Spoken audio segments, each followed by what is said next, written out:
Hello, everyone. This is Chala Dinkoy, CEO and founder of The Repositioning Expert. And I am here with another edition of Tuesday Tea Time with Chala. You can see that I have staged myself right in front of my tiny little condo renovated kitchen so I can show off the beautiful kitchen that I'm in love with, that I sit there and stare at. I know. How funny is that? Oh, you can kind of see peeking behind me is the big faucet, the the nozzle. You can see my new see-through blue lighted electric kettle. You can see the waterfall and the matching backsplash, which is the one slab. And you can see that I chose to do the tops in white and the bottoms in black.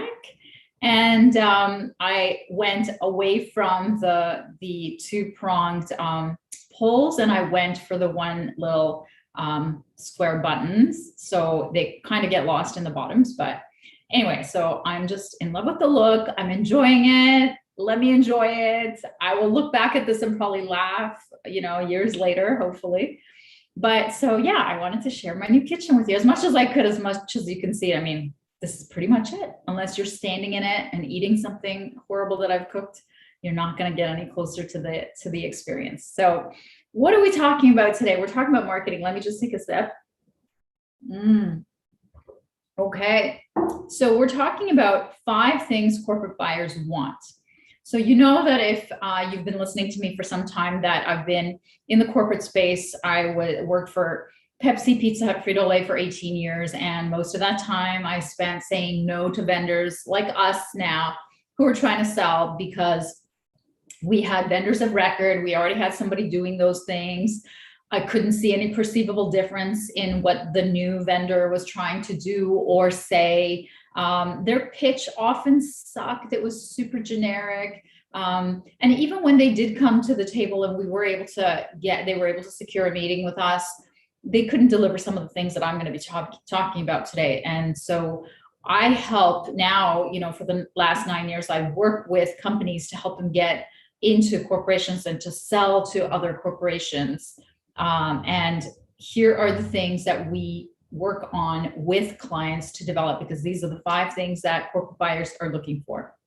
And especially if you're in my world of diverse companies where, if you have a diversity certification, which is 51% owned by a certain diversity, like woman owned or African-American or Latino or gay, LGBT, any of those, you are regularly arranged to meet with buyers, with corporate buyers. And if none of that is working for you, this is a really good way for you to think about what is it that you need to do and say in those interactions and meetings. What do corporate buyers want from you?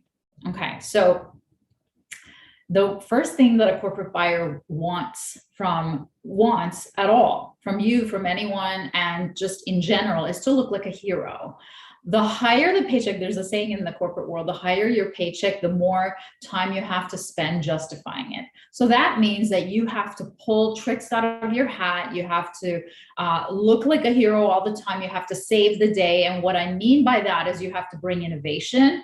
You have to bring solutions. You have to bring cost savings. You have to do all those things. And if how you position as a seller to this buyer, if you position what you do in a way that makes them look like a hero, i.e. brings them something new, brings an innovation, brings a cost saving, brings an improvement on something that the company is already doing, they're going to love you for it. And I'll give you an example. I often talk about the one buyer meeting where I was the buyer and I was 9 months pregnant. And the largest supplier of corrugate displays, secured a meeting with me. And the reason why they secured the meeting was when I worked at BIC and represented the stationery products for Canada, we were looking at different display designs to get our more product into staples. And we were, in a very stagnant category with the competition, and both competition and us We were always changing slight tweaks on the grips and the clips and, a little bit on the ink, but really nothing revolutionary was happening. So this company had come to us and said, we'll do a facial recognition software where the display will give offers according to whether it's a man, woman, or a child. So if it's a student, shopping at back to school, we'll give it, an automated message that would be different than if it's a mom or versus if it's a dad. So I just thought this was really, really revolutionary. This was like 10 years ago, maybe even more, 15 years ago. Well, Logan's 12, so it's exactly 12 years ago, so 12 and a half years ago. So that's what happened. I took my pregnant self to their, building, massive building. They had brought in just about every single person on the executive team for this because, BIC was a big buyer and Staples was a big client. And they spent 3 hours and they didn't once talk about how they can make me look like a hero. And the only reason I took that meeting was because I wanted to be the hero who brought this new, completely innovative solution to being able to sell more and convert more and to get more product in pallets and displays into the store. So that's where I know that as a buyer, the number one thing that you're looking for is somehow for that vendor to make you look like a hero. The number two thing, and these are not in order, but a second thing that corporate buyers want is to reduce the risk. And there's actually, research done about how buyers perceive risk. And there's been books and research, and I've done lots of education, and I have webinars on trust marketing, how to build trust with buyers. I've done webinars on risk, how to reduce risk. I mean, trust and risk go hand in hand. So the research says that the larger the buying unit, larger the buying dollars, and larger the buying team, the longer it takes because the more trust it needs. And the risk, literally 50% of buyers are afraid to take a risk on an unknown idea, an unknown entity, like you, an unknown person who's selling to them, the vendor. So what you need to do is you need to build your credentials in that area, product, problem, industry, whatever it is, by preparing content that educates. And when you throw it up all over their world, and where do they gather? They gather by their industry, interest group, they gather by, their company, they gather by where they go for information. So you have to put up your content into their world, into where they gather their information and fact finding. And then you have to stroke them constantly and continually, whether they're in that buying cycle or buying a window or outside of it. You have to make a room in their mind, carve, a space in their mind for your brand to be equated to the solution to that problem. And that's how you become a trusted thought leader in that problem, to solve that problem. Okay. So that's how you reduce risk, is to increase trust. So that's the number two thing they want. Number three things corporate buyers want is someone who gets their pain. One of the most important things that my clients and I do when we're going into a client meeting to sell is we research their pain like there's no tomorrow. We go to their customers, we go to secondary data, which is like Googling data and research. We go to industry research. We go to their other vendors, we go to their suppliers to find out. We even, if it's a retail product, we count the shelves. So we look at, every single aspect of their pain, and we convey it to them and bring a solution to their pain within our lens of what we can do as a company, and source the data and tell them, this is what we did to research you.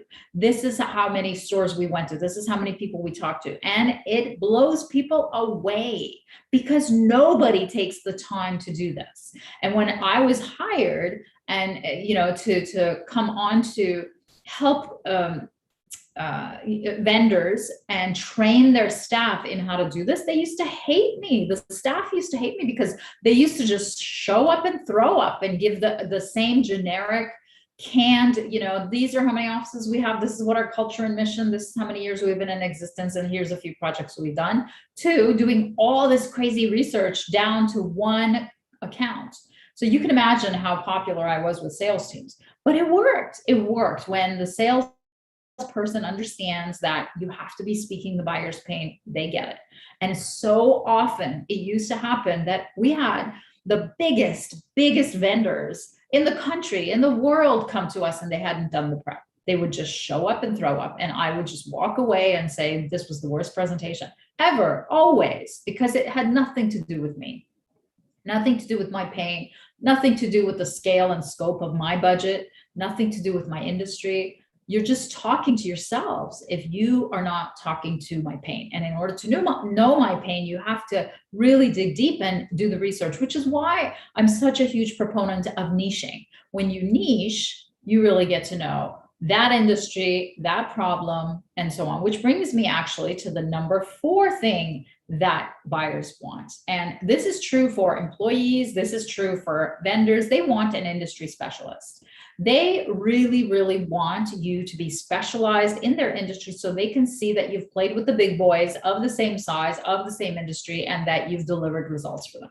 This was true for when I was looking for work and they were looking for the same industry. And this is true when I'm looking for clients and they're looking for, that's one of the most common questions that I get. Do you have experience in my industry? And can I talk to those people or can I see what they've done? So especially corporations, especially corporate buyers, remember 50% are afraid. They're afraid to lose face and they're afraid to get fired. They're afraid of losing their position if they make the wrong purchasing decision. And the larger the commitment, the bigger the fear, the bigger the risk. So if you become a specialist in that industry, they really, really think that you can understand what they're going through. Again, it comes back to the pain. You understand their language, you understand their channels. For a number of years, as soon as I graduated, and I graduated into a recession, for those of you who are old enough to remember, in Canada. And, I graduated in Ottawa. I went to the University of Ottawa, and the only jobs I got offered were a Xerox sales rep. And thank God I didn't get it, or actually I didn't want it because I think they wanted me to have a car. And I was just like, I was a 23-year-old student. I had no car. And the other one was London Life, which was like life insurance. So they were neither of them, and they were both in sales. So I was really not interested. I had just been trained, 4 years in marketing, international marketing. So I went on to, start my career with Pepsi, thank God, in another region, reporting to the UK. But what I learned is when I came back to work in North America, and every interview that I went to, everybody kept asking me, do you have consumer packaged goods here? Do you have consumer packaged goods experience here? And the reason for that, and that's an industry, right? And the reason why they kept asking is because the distribution channels were so different everywhere in the world. So that's what I'm saying, is that's one of the biggest things that corporations look for, is industry specific experience. So you have to be a specialist. All right, so the last thing on my list that corporate buyers want is they want to be the talent finder. So they want to pursue you. They want to see you speaking somewhere, love what you've got, and then they want to pursue you. They want to see your messaging somewhere and they want to pursue you. They want to read about your article somewhere or see your video somewhere and pursue you. They're sick to death of being pursued. They're sick to death of being sold. They're drowning in that kind of messaging. They completely tune it out and they turn it off. But if your messaging, your content, and your marketing, which is based on educating about the pain, somehow reaches their world, and guess what? They hang out by industry and interest groups. So if you're talking to B2B, they're going to be either seeing you in their world speaking, their world training, their world, writing, their world doing podcasts or interviews or something. They're going to see your content and they want to pursue. That's one of the last things that I put on my list, is that what corporate buyers want is they want to pursue you because you have an answer to a very specific problem in their industry that they think you can help them with.